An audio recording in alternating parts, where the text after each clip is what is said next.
जय हिंद एवरीवन। जय हिंद। क्या हाल चाल, कैसे हो सभी लोग? आई होप आप सब बिल्कुल स्वस्थ होंगे, आपकी पढ़ाई लिखाई काफ़ी अच्छी चल रही होगी। और बच्चों हम सब हैं नवंबर माह के करंट अफेयर्स में। माफ़ी चाहूँगा इस लेट के लिए। तो नवंबर माह में बच्चों हम लोगों ने 110 नंबर क्वेश्चन तक कंप्लीट कर लिया था और अब उसके आगे के सवालों को हम लोग यहाँ पे देखने वाले हैं। ठीक है, 110 नंबर के बाद उसके आगे के प्रश्नों को यहाँ पे देखने वाले हैं। तो सभी बच्चे तैयार हो? बिल्कुल सभी लोग बिल्कुल तैयार हैं, है ना? तो आइए बच्चों, सबसे पहले जो हम लोग यहाँ पे अपने सेशन को आगे बढ़ाते हैं, फॉर्म्स में कौन सा बेनिफिट शामिल है या शामिल नहीं है। तो बच्चों इसमें कौन सी बेनिफिट शामिल है? तो इसमें बेनिफिट शामिल है 40 साल से ज़्यादा उम्र के वर्कर्स के लिए फ्री सालाना हेल्थ चेकअप। ठीक है, इसमें क्या शामिल है? 40 साल से ज़्यादा उम्र के वर्कर्स के लिए फ्री सालाना हेल्थ चेकअप, यानी कि ऐसे कोई भी वर्कर्स, ऐसा कोई भी श्रमिक जिसकी उम्र 40 वर्ष या उससे अधिक हो रही है, तो उसका बच्चों हर साल जो है वो हेल्थ चेकअप यहाँ पे किया जाएगा। तो ऑप्शन नंबर इसमें बी जो है वो सही हो जाएगा। ऑप्शन नंबर बी इसमें क्या हो जाएगा? सही हो जाएगा। नेक्स्ट है कि इंदिरा गांधी शांति और निरस्त्रीकरण विकास पुरस्कार 2024 से किसे सम्मानित किया गया है? तो बच्चों यह पुरस्कार अभी हाल ही में मिला है मिशेल बैचलेट को। मिशेल बैचलेट जो बच्चों इनके बारे में जानकारी है कि ये पूर्व राष्ट्रपति हैं, फॉर्मर प्रेसिडेंट ऑफ चिली, पूर्व राष्ट्रपति हैं। और किस देश के पूर्व राष्ट्रपति हैं बच्चों ये? तो पूर्व राष्ट्रपति हैं ये संबंधित देश, और देश का नाम क्या है बच्चों? तो देश का नाम है चिल्ली। ठीक है, तो मिशेल बैचलेट कहाँ का हो जाएगा? तो बच्चों मिशेल बैचलेट जो है ये हो जाएगा चिल्ली। मिशेल बैचलेट कहाँ पे हो जाएगा? तो बच्चों ये हो जाएगा chilli. And option number A इसमें बिल्कुल करेक्ट हो जाएगा। ठीक है, इसमें ना 25 लाख रुपया जो बच्चों वो दिया जाता है, 25 लाख रुपया। और एक फाउंडेशन है, वो फाउंडेशन जो है इंदिरा गांधी फाउंडेशन, तो उसके द्वारा जो बच्चों ये पैसे दिए जाते हैं, 25 लाख रुपया जो इसमें दिया जाता है। और आगे इसमें क्या जानकारी रखोगे? तो बच्चों आगे इसमें जानकारी रखोगे कि यह जो है 1986 से प्रारंभ हुआ है। तो ऐसे ही सब पूछता नहीं है प्रारंभ कब हुआ, नहीं तो आपसे सीधा पूछेगा कि बताओ ये इंदिरा गांधी शांति पुरस्कार जो ये किसे प्राप्त हुआ है। ठीक है, तो इस चीज को यहाँ पे देखोगे। नेक्स्ट है कि ट्राई ने banking, financial services, insurance sector के लिए किस नंबरिंग सीरीज को अपनाने के लिए अनिवार्य कर दिया है? वो कौन सी नंबरिंग सीरीज है जिसको अपनाना अनिवार्य होगा? ठीक है, तो देखिए अभी आप लोगों के मोबाइल में अगर कॉल आता होगा तो देखते होंगे, अगर कोई इंश्योरेंस कंपनी का कॉल है या आपके बैंक का कॉल या मैसेज है, तो बच्चों वो कॉल और मैसेज में कितना नंबर लिखा रहता है? 1600 लिखा रहता है। आपने नोटिस किया है आपके मोबाइल में जो नंबर लिखा रहता है बच्चों, उसमें क्या नंबर लिखा रहता है? 1600, 1600 लिखा रहता है। तो सवाल आपसे पूछ रहा है यहाँ पे कि बताओ वो कौन सा जो है वो इसमें है। तो इसमें सही उत्तर क्या होगा बच्चों? यहाँ पे 1600 होगा। सही उत्तर क्या है इसमें? 1600 होगा, 1600 होगा। ठीक है, तो ऑप्शन नंबर जो है यहाँ पे सी जो है इसमें करेक्ट हो गया बच्चों। नेक्स्ट इसमें होगा कि UNICEF the state of the world's children 2025 report के अनुसार भारत के संदर्भ में सही कथन की मिलान करो। बच्चों इंडिया के बारे में सही स्टेटमेंट क्या है? ये बहुत जरूरी रिपोर्ट है और इससे एग्जाम्स में बच्चों सवाल आपसे पूछा जाएगा। यूनिसेफ का रिपोर्ट आया है, उसके बारे में आपसे पूछा जाएगा कि 2013 से 2022-23 में 24.8 करोड़ लोग एमपीआई से बाहर निकले। क्या एमपीआई मतलब? मल्टी डायमेंशनल पॉवर्टी इंडेक्स, बहुआयामी गरीबी सूचकांक, यानी कि लोग ठीक ठाक स्थिति में हुए। क्या? बिल्कुल सही बात है। अभी जो भी बच्चे जेपीएससी का एग्जाम दिए होंगे, जेपीएससी, उसमें बच्चों वहां पे डायरेक्ट नंबर पूछा है। ऐसा ना हो, कितने बच्चों ने जेपीएससी का पेपर दिया था इस बार? तो अगर आपने जेपीएससी के पेपर दिए होंगे बच्चे, तो आपने देखा होगा कि उसमें डायरेक्ट नंबर पूछा है। नंबर पूछा था कि कितने लोगों को अपलिफ्ट किया गया है। ठीक है, तो ये नंबर जो है बच्चों यहाँ पे ध्यान रखोगे। आगे लिखा हुआ है कि राष्ट्रीय एमपीआई, नेशनल लेवल पे जो मल्टी डायमेंशनल पॉवर्टी इंडेक्स है, गरीबों की जो संख्या है वो 29% से घट करके बच्चों ये हो गया है 11.3%। ये कितना प्रतिशत हो गया इसमें? 11.3%, 11.3% यहाँ पे हो गया है।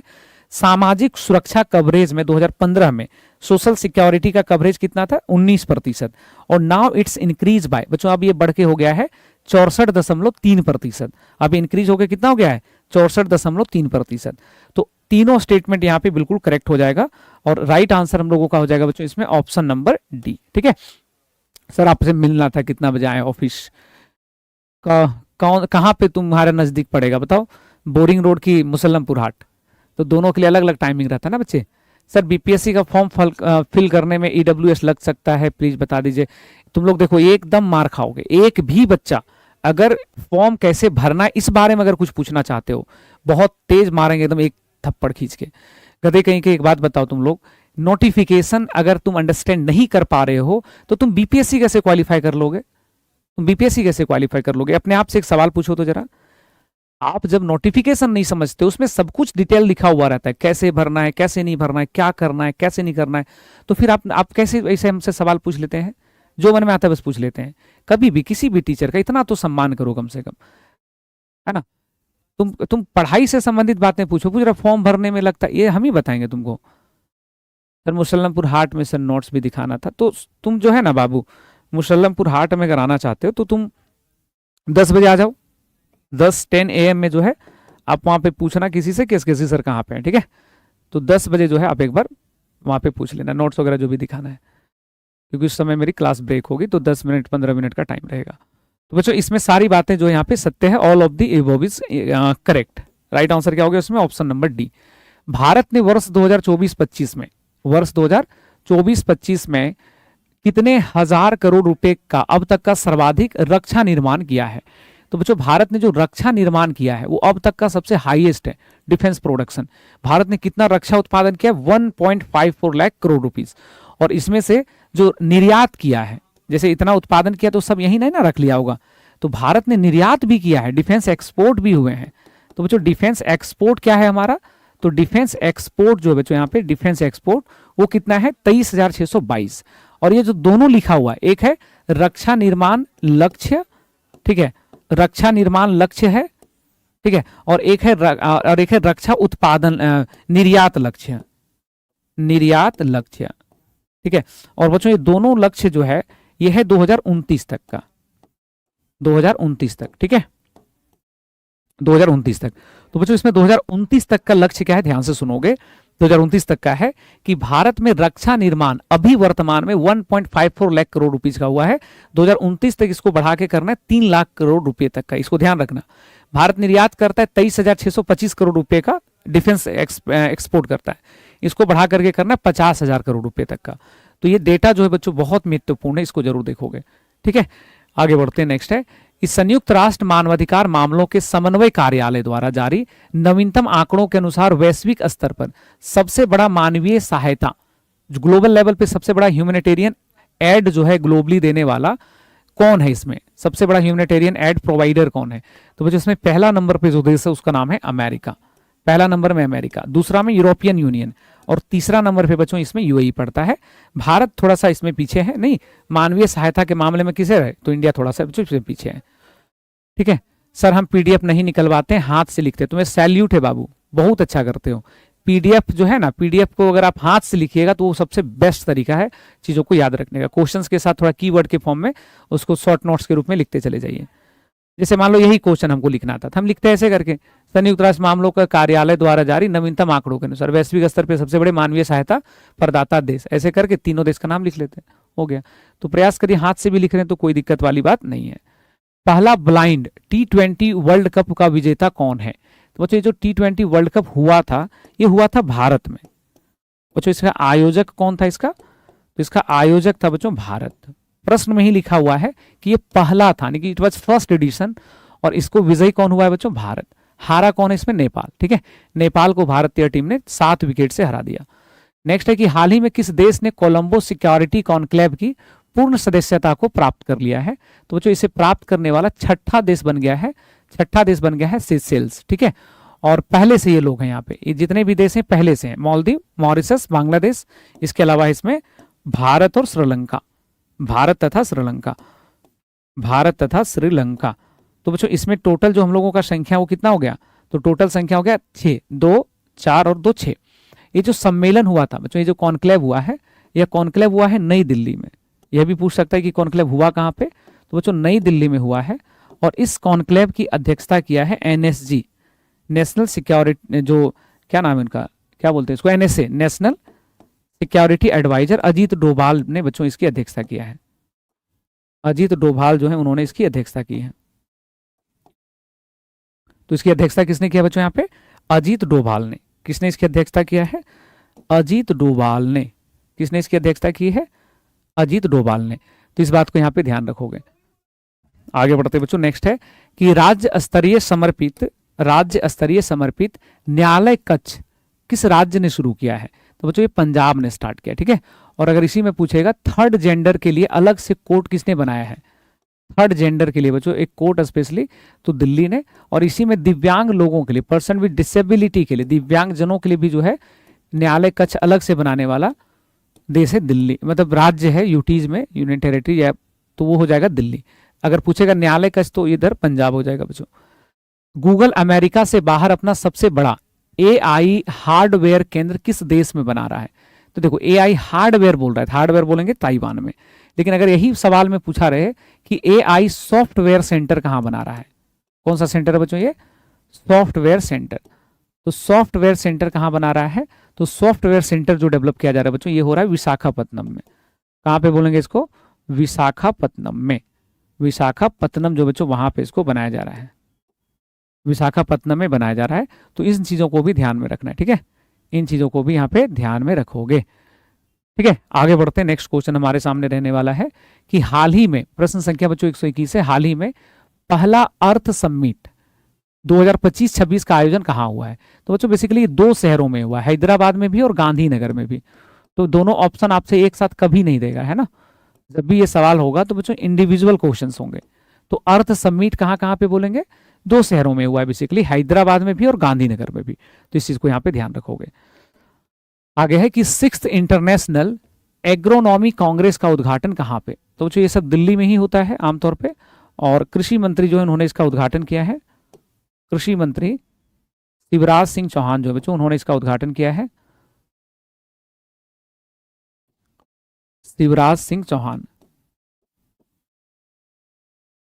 कृषि मंत्री शिवराज सिंह चौहान, उसने जो है इसका उद्घाटन किया, ठीक है, उसने इसका उद्घाटन किया है, शिवराज सिंह चौहान, ठीक है। उद्घाटन किसने किया बच्चों, यहाँ पे शिवराज सिंह चौहान ने। एग्रोनॉमी कांग्रेस है कृषि विज्ञान पे संबंधित आयोजन। दुनिया का पहला न्यूक्लियर रेजिस्टेंट आर्टिफिशियल तैरता हुआ आइलैंड कौन सा देश बना रहा है, जो वर्ल्ड का पहला जो है न्यूक्लियर रेजिस्टेंट फ्लोटिंग आइलैंड कौन बना रहा है, तो ये सब चाइना ही कर सकता है। नहीं, कहाँ पे कर सकता है भाई, साउथ चाइना सी में। बताइए, सब फ्लोटिंग आइलैंड बना दे रहा है, आर्टिफिशियल तरीके से जो है, कृत्रिम तरीके से बच्चों यहाँ पे आइलैंड बना रहा है। किस रूप में बना रहा है, यहाँ पे कृत्रिम तरीके से बना रहा है। किस रूप में बना रहा है बच्चों, यहाँ पे कृत्रिम तरीके से। तो इस चीज को नोट करोगे, यहाँ पे इस चीज को नोट करोगे। आगे बढ़ते हैं, अगला है कि भारतीय नियंत्रक एवं महालेखा परीक्षक कहां पर वित्तीय लेखा परीक्षा के लिए एक उत्कृष्टता केंद्र स्थापित किया गया है, तो बच्चों ये जो है स्थापित किया गया हैदराबाद में। वर्तमान समय में कैग कौन है, तो बच्चों आपको ज्ञात होगा कि वर्तमान में हमारे यहाँ जो कैग है, comptroller and auditor general, article कौन सा 148, हमारा राइट रॉन्ग जल्दी कमेंट करोगे। तो इनका नाम क्या है, के संजय मूर्ति। नाम क्या बच्चों इनका, के संजय मूर्ति। के संजय मूर्ति जो है, तो उन्होंने जो है अभी एक कैग का नया ऑफिस ओपन किया बच्चों। और ये ऑफिस कहाँ पे है, तो यह ऑफिस हो जाएगा हैदराबाद में। ऑफिस कहाँ पे हो जाएगा बच्चों, हैदराबाद में। तो इस चीज को यहाँ पे ध्यान रखोगे। नेक्स्ट है कि नवंबर 2025, देखो दुनिया का सबसे रिच आदमी कौन है, तो रिच आदमी भैया एलोन मस्क ही है। अब दिमाग नहीं लगाओ, नवंबर वाला डेटा भी गलत हो जाएगा थोड़ा सा, ठीक है, तो इधर कुछ नहीं दिमाग लगाना है। सबसे रिच आदमी मस्क है, ये भी क्वेश्चन में वही चीज है, मस्क हो गया सबसे रिच आदमी। अभी तो इसकी संपत्ति लगभग $900 बिलियन हो गया है। तो क्या ही सब देखोगे, जलन होता है देख करके, नहीं। अगला सवाल इसमें क्या है कि 26 नवंबर 2025 संविधान दिवस के संदर्भ में गलत कथन की पहचान करो। बच्चों संविधान दिवस से सवाल आते हैं एग्जाम्स के अंदर। पहला है कि 26 नवंबर 1949 को संविधान सभा ने संविधान को अपनाया था, क्या यह स्टेटमेंट सही है, बिल्कुल सत्य है। 9 भाषाओं में भारत के संविधान को डिजिटल रूप से लॉन्च किया गया था।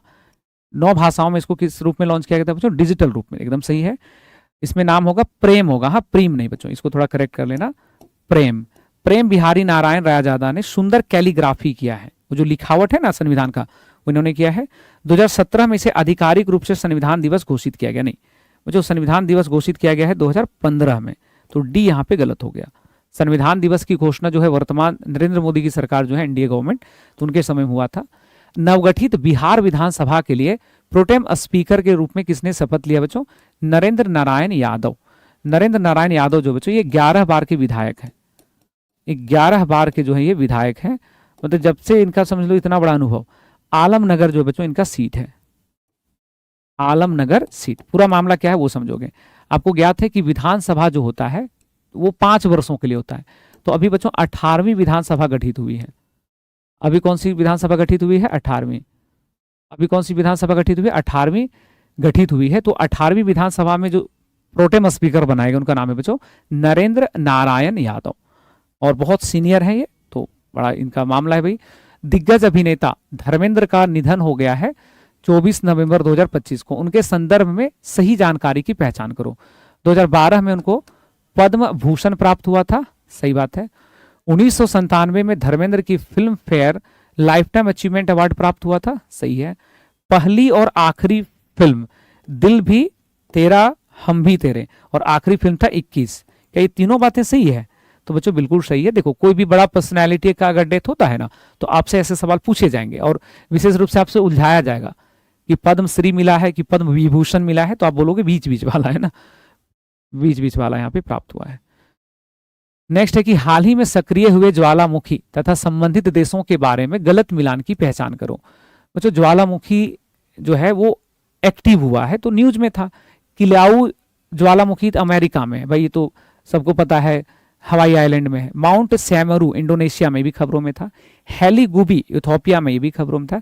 बैरन आइलैंड म्यांमार में है, नहीं। बैरन कहाँ हो जाएगा बच्चों? भारत में। भारत का एकमात्र सक्रिय ज्वालामुखी कौन सा है? बैरन। और हेलीगुबी से बच्चों यहाँ पे सवाल पूछा गया है।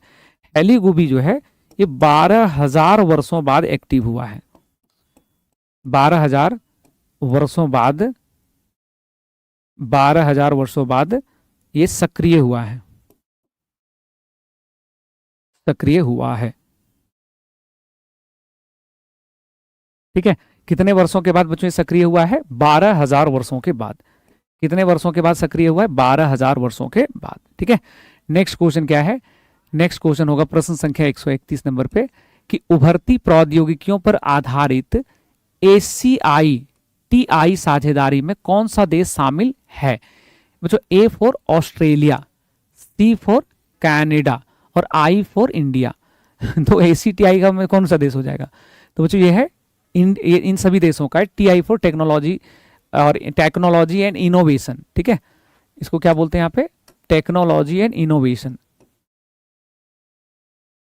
Technology and innovation. ठीक है, टेक्नोलॉजी एंड इनोवेशन, इनोवेशन। ठीक है, तो राइट आंसर क्या करेंगे बच्चों इसमें? ऑप्शन नंबर डी यहाँ पे करेक्ट हो जाएगा। ऑप्शन नंबर डी यहाँ पे करेक्ट हो जाएगा। नेक्स्ट है कि संयुक्त ऋण तंत्र किस देश द्वारा शुरू की गई एक द्विपक्षीय पहल है? तो बच्चों ये जापान के द्वारा है। ये जो पहल है ये है विकासशील देशों के लिए, यह सबके लिए नहीं है। जो है ये फंड जो है ये किसके लिए बच्चों?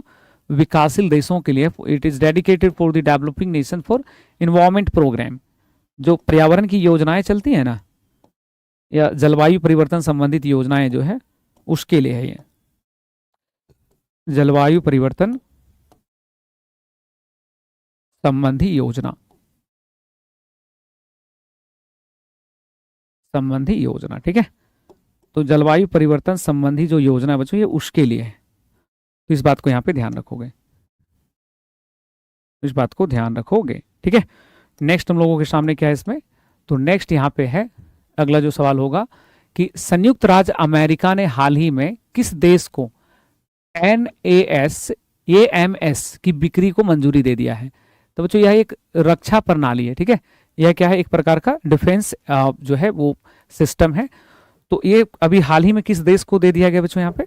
तो उस देश का नाम हम लोग यहाँ देखेंगे कि उस संबंधित देश जिसको ये सिस्टम दिया गया है उस देश का नाम क्या है। तो देखिए उस संबंधित देश का जो नाम है बच्चों इसको बोलते हैं national advance surface to air missile system. ठीक है, इसका फुल फॉर्म क्या होता है? National national national surface to air, surface to air, surface to air air national surface to air, national advance, advance होगा ये तो बचा रहेगा ना, नेशनल एडवांस। बच्चों यहाँ पे एडवांस है, हाँ, national advance surface to air missile system. Missile system, ठीक है, मिसाइल सिस्टम। तो ये सारी बातें ध्यान रखोगे। NASAMS, ठीक है, ताइवान को कौन सा देश दे रहा है बच्चों? अमेरिका दे रहा है। और ये बनाता कौन है? तो अमेरिका बेसिकली नॉर्वे के साथ मिलकर बनाता है। नेक्स्ट है कि 113वें डेविस कप जो बच्चों ये किसे प्राप्त हुआ है? 113वां जो है डेविस कप किसे प्राप्त हुआ है? तो ये आपको यहाँ पे ध्यान रखना है। डेविस कप जो बच्चों ये किसको मिला है?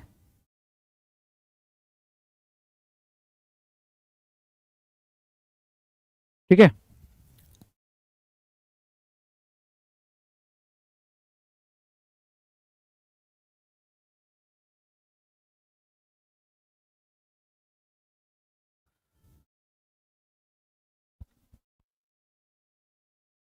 तो यहाँ तक चीजें क्लियर रहेगा ना? उसका बच्चों नेक्स्ट जो हम लोगों का यहाँ पे रहने वाला है डेविस कप को लेकर के, तो ये तो इटली ने जीत लिया था। हाँ, इसको किसने जीता था बच्चों? इटली ने।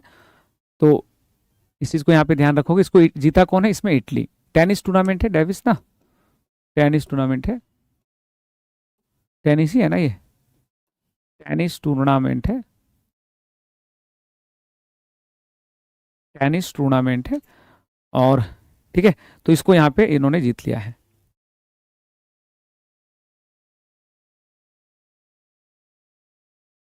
ठीक है, तो इसको किसने जीत लिया बच्चों यहाँ पे? तो इटली ने यहाँ पे जीत लिया इसको।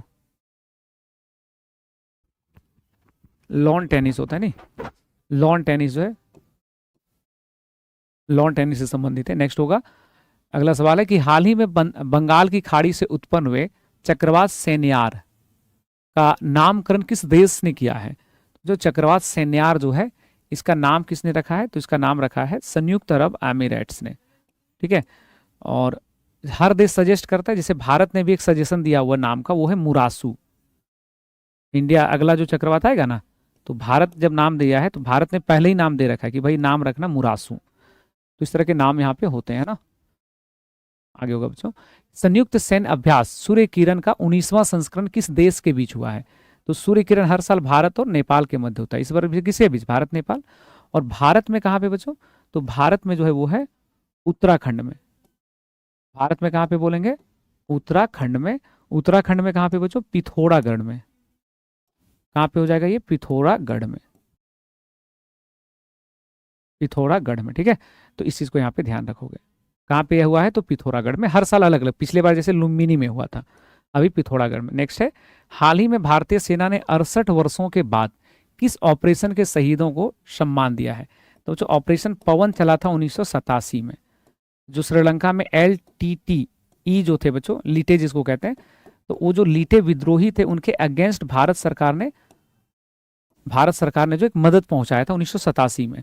तो ऑपरेशन पवन के जो सैनिक थे उनको सम्मानित किया गया है। ऑपरेशन ब्लू स्टार का संबंध किससे बच्चों? तो यह है गोल्डन टेम्पल से, स्वर्ण मंदिर जो है उससे रिलेटेड है ये, गोल्डन टेम्पल से, स्वर्ण मंदिर से। उसी तरह से बच्चों यहाँ पे देखोगे तो है ऑपरेशन शक्ति। ऑपरेशन शक्ति किससे था? जो नाभिकीय या परमाणु परीक्षण जो हुआ था, न्यूक्लियर टेस्ट हुआ था, नाभिकीय परीक्षण से। इंडिया जो है नाभिकीय परीक्षण 1998-99 में किया था ना। ऑपरेशन पोलो किससे रिलेटेड है बच्चों? हैदराबाद, हैदराबाद का विलय, हैदराबाद का विलय। ठीक है, तो ये सब चीजें यहाँ पे ध्यान रखोगे, चारों चीजें ध्यान रखोगे। नेक्स्ट है, राष्ट्रमंडल खेल 2030 में कहाँ पे होगा? तो भाई 2010 में हुआ था दिल्ली में। अब 2030 वाला कहाँ प्रस्तावित है? तो बच्चों ये प्रस्तावित है ये अहमदाबाद में। 2030 के लिए कहाँ पे प्रपोज है बच्चों? ये है ये अहमदाबाद में। ठीक है, ध्यान रखोगे। और कॉमनवेल्थ में क्या होता है? जैसे कॉमनवेल्थ में आपको ध्यान होगा, इसमें लगभग 56 देश हैं बच्चों, 56 सदस्य देश हैं। तो सभी देश जो है वो अलग अलग फॉर्मेट में पार्टिसिपेट करते हैं, भाग लेते हैं। तो इंडिया को 2030 का राइट्स मिल गया है। बांग्लादेश में हुए महिला कबड्डी वर्ल्ड कप, महिला कबड्डी वर्ल्ड कप 2025 को किसने जीता है? तो जो महिला कबड्डी 2025 को जीतने वाला जो देश है वो है भारत। जिसको किसने जीत लिया है? भारत ने। तो ऑप्शन नंबर बच्चों यहाँ पे डी करेक्ट हो जाएगा। किन देशों का समूह आईबीएसए की मीटिंग G20 सम्मेलन के दौरान हुआ था? बच्चों G20 सम्मेलन कहाँ पे हुआ है? साउथ अफ्रीका में। कहाँ पर हुआ बच्चों? ये साउथ अफ्रीका में। तो साउथ अफ्रीका में जब इसकी बैठक हुई थी तो आई स्टैंड फॉर इंडिया, ठीक है, किससे था? आई फॉर इंडिया, बी से ब्राजील, एस और ये थे साउथ अफ्रीका। तो ये 3 देशों का एक समूह है IBSA, तो उसकी मीटिंग जो है वो वहां पे संपन्न हुआ, एक अलग से लोगों ने बैठक यहाँ पे कर लिया है। आगे सवाल है बच्चों कि किस राज्य के पारंपरिक ब्लेड दाओ को नवंबर 2025 में GI टैग मिला है। तो बच्चों GI टैग को लेकर आपको ज्ञात है कि एग्जाम में कुछ भी सवाल पूछ सकता है ना। तो GI टैग को लेकर के जो सवाल पूछ सकता है उसी में से दाओ, तो दाओ जो है बच्चों ये अरुणाचल प्रदेश में जो वहाँ पे ट्राइब्स होते हैं, जो वहाँ की जनजाति है, वो एक लोहे का ना हथियार होता है। जैसे हम लोग के यहाँ देखते हो ये जैसे नारियल पानी वगैरह पीते हो तो कैसे रहता है, उसको कट करके देता है, तो उसी तरह का दावो जो बच्चों एक परंपरागत हथियार है यहाँ पे, तो अरुणाचल प्रदेश इसमें करेक्ट हो जाएगा। उसके बाद है कि संयुक्त राष्ट्र पर्यावरण कार्यक्रम UNEP global methane status report 2025 के अनुसार मीथेन गैस के उत्सर्जन में शीर्ष स्थान पे कौन सा देश है। जो मीथेन गैस सबसे ज्यादा कौन करता है, तो अब चीन करता है। दूसरा कौन सा बच्चों, यूएसए है। तीसरा कौन सा है, भारत है। और चौथा कौन सा है, तो बच्चों चौथा यहाँ पे हो जाएगा ब्राजील। तो राइट आंसर हो जाएगा इसमें ऑप्शन नंबर ए। भारत में अगर पूछा जाए कि सबसे ज्यादा इमिशन किस क्षेत्र से होता है, तो बच्चों आप ध्यान रखोगे भारत में सबसे ज्यादा कृषि से होता है। भारत में जो है सबसे ज्यादा जो इमिशन होता है मीथेन का, तो ये किससे होता है बच्चों यहाँ पे, तो मीथेन का जो ये इमिशन होता है बच्चों भारत में, वो सबसे ज्यादा होता है कृषि क्षेत्र से। ठीक है, तो कृषि से लगभग 12% जो है सबसे हाईएस्ट यहाँ पे होता है, लगभग 12%। ठीक है, और कृषि के बाद अगर देखोगे आंकड़ा, तो कृषि के बाद जो बच्चों वो है हमारा जो है वो है अपशिष्ट का, है ना, वेस्ट मटेरियल का। तो ये सब चीजें ध्यान रखोगे।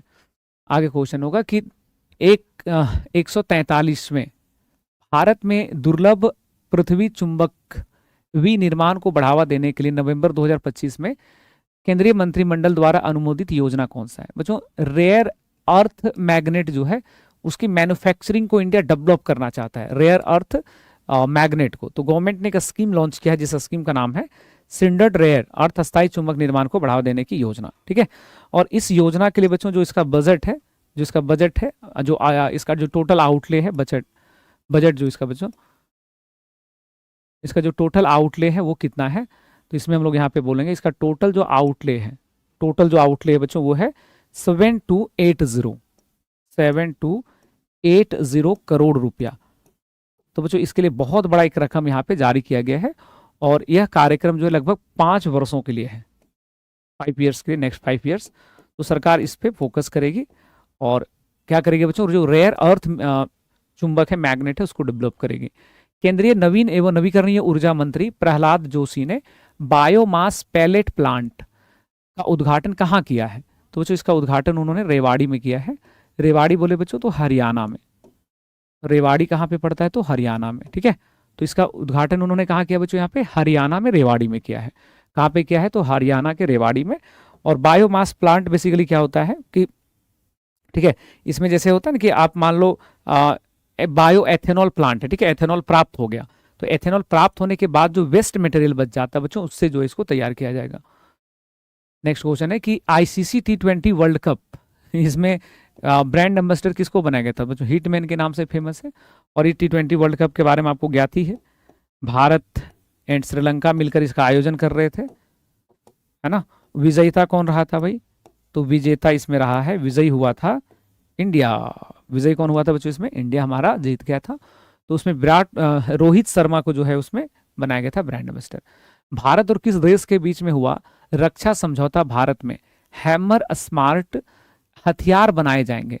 जो आपसे सवाल यह है कि हैमर स्मार्ट जो हथियार है ये किस देश के साथ अभी भारत ने समझौता किया है जो इंडिया में बनेगा। ठीक है, तो हैमर हथियार किसके साथ बनेगा, ये हैमर स्मार्ट हथियार जो है, तो बच्चों हैमर जो है ये बहुत खूंखार होता है, और ये एयर टू ग्राउंड जो है, या इसको कह सकते हो कि हवा से सतह पे मार करता है, तो बहुत जो है खतरनाक है। तो ये फ्रांस के साथ, ठीक है, लगभग इसका जो है 70 किलोमीटर तक जो है इसकी क्षमता है, रेंज इसका जो बच्चों इतना दूर तक आप इसको दाग सकते हैं।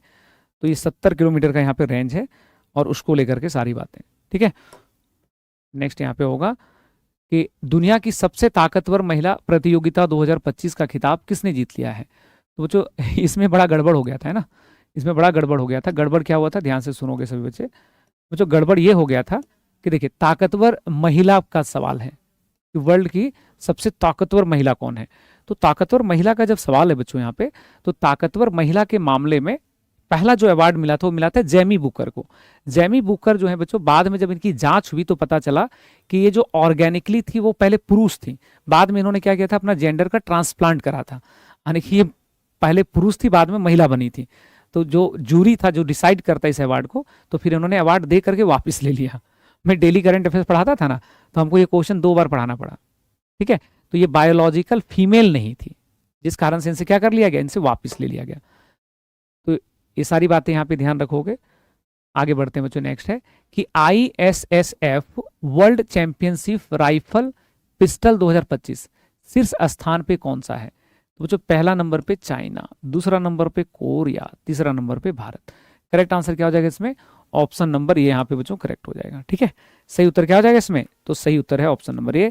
भारत के बारे में थोड़ी सी बातें अगर करनी कर सकते हो, भारत ने इसमें टोटल 13 पदक जीता है बच्चों, थर्ड रैंक तो रहा ही है, थर्ड नंबर पे टोटल 13 पदक जीता है। 13 पदक में भी जो है बच्चों यहाँ पे ये है, 13 पदक में यहाँ पे भी है कि जैसे इसमें है 3, 6 और 4, 3 है, 6 है और 4 है, यानी कि 3 था गोल्ड मेडल, उसके बाद है सिल्वर मेडल, फिर है ब्रॉन्ज मेडल। आगे बढ़ोगे बच्चों, नेक्स्ट है कि भारतीय नौसेना द्वारा कमीशन किए गए भारत का पहला स्वदेशी एंटी सबमरीन वारफेयर सिलो वाटर का नाम क्या है? तो बच्चों इसका नाम है INS माहे। नाम क्या है बच्चों इसका? INS माहे। ऑप्शन नंबर यहाँ पे बी करेक्ट हो जाएगा।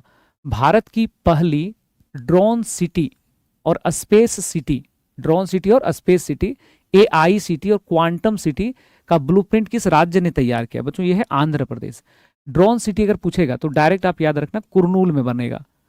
ड्रोन सिटी कहां बनने जा रहा है बच्चों? ये कुरनूल में, ठीक है। कहां बनेगा? ये कुरनूल में, कुरनूल में, कुरनूल देखो ये नाम भी बड़ा अजीब है, कुरनूल में। और अगर पूछेगा बच्चों कि स्पेस सिटी कहां बनेगा, तो ये श्रीहरिकोटा में। ये बहुत जरूरी सवाल है परीक्षा के दृष्टिकोण से, श्रीहरिकोटा में, ठीक है। आगे बढ़ते, नेक्स्ट क्वेश्चन है कि Kantar brands most valuable company कौन बन गया है? तो HDFC, इसका जो वैल्यूएशन है बच्चों वो लगभग 44 बिलियन डॉलर को क्रॉस कर गया है। तो सबसे ज्यादा जो वैल्यूएशन वाली कंपनी वो है HDFC बैंक। नेक्स्ट है कि सर्जिया गोर को किस देश में जो है भारत का अपना राजदूत बनाया है? तो बच्चों सर्जिया गोर जो है वो अमेरिका ने इनको राजदूत बनाया है भारत में, ठीक है। किस देश ने? अमेरिका ने। और भारत के राजदूत अमेरिका में कौन है? तो बच्चों भारत के राजदूत अमेरिका में है विनय मोहन क्वात्रा, इंडियन एम्बेसडर विनय मोहन क्वात्रा, ठीक है, विनय मोहन क्वात्रा बच्चों। तो ऑप्शन नंबर डी यहाँ पे सही हो जाएगा। हाल ही में वार्षिक बिम्स्टेक युवा राजनयिक संपर्क कार्यक्रम कहाँ पे? तो बच्चों दिल्ली में हुआ था और इसका उद्घाटन किया है युवा मामलों के मंत्री हैं बच्चों, नाम है उनका मनसुख मांडविया, मनसुख मांडविया, ठीक है। तो बच्चों मनसुख मांडविया जो है उन्होंने इस प्रोग्राम को यहाँ पे लॉन्च किया था, मनसुख मांडविया, है ना, जो कि भारत में युवा मामलों के मंत्री हैं। तो ऑप्शन नंबर यहाँ पे सी करेक्ट हो जाएगा। हाल ही में किस भारतीय को टाइम मैगजीन के द्वारा बच्चों 2025 का 100 सबसे प्रभावशाली नेताओं में डिफेंडर्स श्रेणी में शामिल किया गया है? कौन सा श्रेणी बच्चों यहाँ पे? डिफेंडर श्रेणी में शामिल किया गया। नाम क्या है? जो सोनम वांगचुक है, सोनम वांगचुक कौन है बच्चों? ये पर्यावरणविद है, पर्यावरणविद है, यानी कि इन्वायरमेंट पे काम करते हैं बच्चों। ये लद्दाख से बिलोंग करते हैं। अभी कुछ दिन पहले इनको NSA लगा करके जेल में भी भेज दिया गया था, फिर बाद में NSA वापस ले लिया गया है ना। तो थोड़े एक्टिविस्ट हैं, थोड़े क्रांतिकारी टाइप के आदमी हैं। हाल ही में गरुड़ 25 अभ्यास 8वां संस्करण भारत और किस देश के बीच हुआ है? कहाँ पे आयोजित हुआ? बेसिकली तो फ्रांस में, है ना। 8वां संस्करण जो गरुड़ का आयोजित हुआ था बच्चों कहाँ पे है? तो फ्रांस में बोलेंगे। कहाँ पे बोल जाएंगे इसको? फ्रांस यहाँ पे बिल्कुल करेक्ट आंसर हो जाएगा बच्चों। फ्रांस यहाँ पे बिल्कुल करेक्ट आंसर हो जाएगा। फ्रांस यहाँ पे बिल्कुल करेक्ट आंसर हो जाएगा बच्चों हम लोगों का, ठीक है। चलिए आगे बढ़ते, नेक्स्ट क्वेश्चन होगा कि हाल ही में किस देश ने भारत की सहायता से निर्मित हनीमाधु अंतर्राष्ट्रीय हवाई अड्डे का उद्घाटन किया है? तो ये हवाई अड्डा है मालदीव में। कहाँ पे बचे? हनीमाधु कहाँ पे हो जाएगा? मालदीव। नेक्स्ट क्वेश्चन था कि हाल ही में 2026 तक कूड़ा घरों को साफ करने के लिए ड्रैप और यूविन का प्लेटफॉर्म किसने शुरू किया? तो बच्चों कूड़ा घर का मामला किसका है? शहरी आवास मंत्रालय का है, ऐसा नो, शहरी आवास मंत्रालय जो बच्चों उसका ना मामला है। तो शहरी आवास मंत्री का नाम क्या है? तो जो minister of urban and housing development है बच्चों, उनका नाम है मनोहर लाल खट्टर। तो उन्होंने इस प्रोग्राम को यहाँ पे लॉन्च किया है, उन्होंने इस प्रोग्राम को यहाँ पे लॉन्च किया है। और ठीक है, तो इस चीज़ को यहाँ पे देखोगे, इसका फुल फॉर्म भी अगर आप चाहे तो लिख सकते हो। जैसे ड्रैप का जो फुल फॉर्म है बच्चों वो है कि ड्रैप का है डंप साइट, इसका फुल फॉर्म है dump site, dump site, dump site remediation, remediation,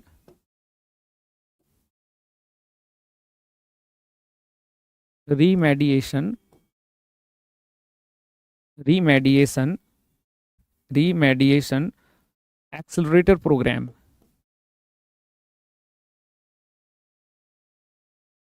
accelerator programme.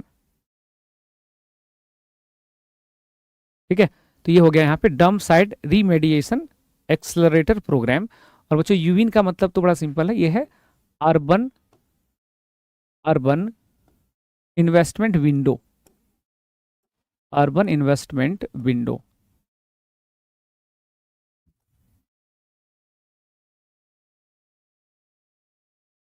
ठीक है, अर्बन इन्वेस्टमेंट विंडो। तो बच्चों इस चीज को यहाँ पे ध्यान रखोगे। तो ये प्रोग्राम किसने लॉन्च किया है? मनोहर लाल खट्टर ने। हाल ही में किस देश ने मिनटमैन 3 नामक एक अंतर महाद्वीपीय बैलिस्टिक मिसाइल का सफल परीक्षण किया है? तो जो ये जो अंतर महाद्वीपीय बैलिस्टिक मिसाइल का सफल परीक्षण करने वाला देश है, उस देश का नाम है बच्चों यहाँ पे अमेरिका। ठीक है, अमेरिका। बच्चों लिखा हुआ है इंटर कॉन्टिनेंटल, तो इंटर कॉन्टिनेंटल का मतलब आप समझते ही हो, है ना बच्चों। ये जो है इसकी क्षमता जो है बहुत ही खतरनाक है, इसकी क्षमता समझ लो 13,000 किलोमीटर तक का है, 13,000 किलोमीटर का इसका रेंज है। अमेरिका लगता है इसीलिए जंग उंग करते रहता है क्या? ऐसा ऐसा मिसाइल ही बना लेता है कि इसको भाई टेस्ट भी तो करना पड़ेगा ना, तो लड़ लेता है। बताओ कहाँ अमेरिका है, कहाँ ईरान है, वहां से लड़ लेता है यहाँ पे। आगे बढ़ोगे बच्चों, नेक्स्ट है कि हाल ही में किस देश ने अत्याधुनिक तकनीक से लैस तीसरा विमान वाहक पोत फुजियान लॉन्च कर दिया है? तो जो फुजियान किसने लॉन्च कर दिया है? चाइना ने। ये क्या है? विमान वाहक है, एयरक्राफ्ट कैरियर है बच्चों। ये एयरक्राफ्ट जो उसको कैरी करेगा, तो ये किसने डेवलप किया है? चाइना ने। इसमें क्या है कि किस राज्य ने अत्यधिक गरीबी से मुक्त होने की औपचारिक घोषणा करने वाला भारत का पहला राज्य? तो बच्चों ये है बिहार, सॉरी केरल। बिहार पता नहीं भगवान कब करेंगे हमारा बिहार, बड़ा बिहार जल्दी होना चाहिए नहीं तो इसमें, लेकिन अभी कौन है? केरल। बच्चों केरल में जो है ये पहली बार, देखो अत्यधिक गरीबी लिखा हुआ है बच्चों। अत्यधिक गरीबी का डेफिनेशन है ऐसा कोई भी व्यक्ति अगर $3 से कम कमाता है प्रतिदिन, तो वो अत्यधिक गरीबी से जो है उसमें जूझेगा, माना जाएगा। तो केरल की जो सरकार थी बच्चों, उन्होंने क्या किया कि बहुत सारे स्कीमें चलाई, बहुत सारी योजनाएं चलाई, और ऐसे लोग जो गरीब थे उनको आवास, खाने पीने का, रोजगार का, शिक्षा की सारी व्यवस्थाएं उनको दिया। और केरल जो है बच्चों यहाँ पे, केरल अभी हाल में एक चीज में और बन गया है आपको। सबसे पहले तो बच्चों इसका नाम चेंज हो गया ना, केरल का नाम अब क्या है? केरलम है। नाम यहाँ पे क्या हो गया? केरलम। दूसरी महत्वपूर्ण बात है बच्चों कि ये जो है भारत का 100% डिजिटल साक्षर राज्य है बच्चों, डिजिटल साक्षर राज्य है, डिजिटल साक्षर राज्य है। ठीक है, तो ये सारी बातें ध्यान रखोगे, डिजिटल साक्षर राज्य है। आगे सवाल होगा कि त्रिसेवा अभ्यास पूर्वी प्रचंड प्रहार कहाँ आयोजित हुआ था? तो बच्चों पूर्वी प्रचंड जो त्रिसेवा अभ्यास है ये अरुणाचल प्रदेश में हुआ था। कहाँ पे बोलेंगे इसको? अरुणाचल प्रदेश में। भारत के 53वें मुख्य न्यायाधीश CJI के रूप में किसे नियुक्त किया गया है? तो बच्चों 53वें नंबर पे तो जस्टिस ये सूर्यकांत है, 52 है, 51 है, और ये 50 है। ठीक है, तो करेक्ट आंसर क्या हो जाएगा बच्चों? यहाँ पे 50 नंबर पे करेक्ट आंसर क्या हो जाएगा इसमें? 50 नंबर पे यहाँ पे सही हो जाएगा, 53वें नंबर पे यहाँ पे सही हो जाएगा। 15 साल से कम उम्र के बच्चों के लिए सोशल मीडिया के इस्तेमाल पर प्रतिबंध लगाने की घोषणा किसने किया? तो डेनमार्क। और 16 वर्ष के बच्चों पे प्रतिबंध लगा चुका देश कौन सा है? तो जो 16 वर्ष पे जो लगा चुका है वो ऑस्ट्रेलिया है। घोषणा जिसने किया है उस देश का नाम क्या है? यहाँ पे डेनमार्क है। ठीक है, तो इस चीज को यहाँ पे ध्यान रखोगे। अभी इसी तरह का एक कानून जो है बच्चों यहाँ पे तुर्की में बना है ना। भारत में पहली बार, एशिया में पहली बार कोई देश है जिसने सोशल मीडिया बच्चों के लिए बैन किया कानून बनाकर, तो उसमें तुर्की आ जाएगा। डेटन शांति पुरस्कार बच्चों, डेटन शांति पुरस्कार, तो ये साहित्यकार हैं, लेखक है, नाम है इनका, लेखक का नाम क्या बच्चों यहाँ पे? सलमान रुश्दी। तो उन्हें यह पुरस्कार जो है प्रदान किया गया है ना। तो ऑप्शन नंबर क्या हो जाएगा बच्चों इसमें, ऑप्शन नंबर ए।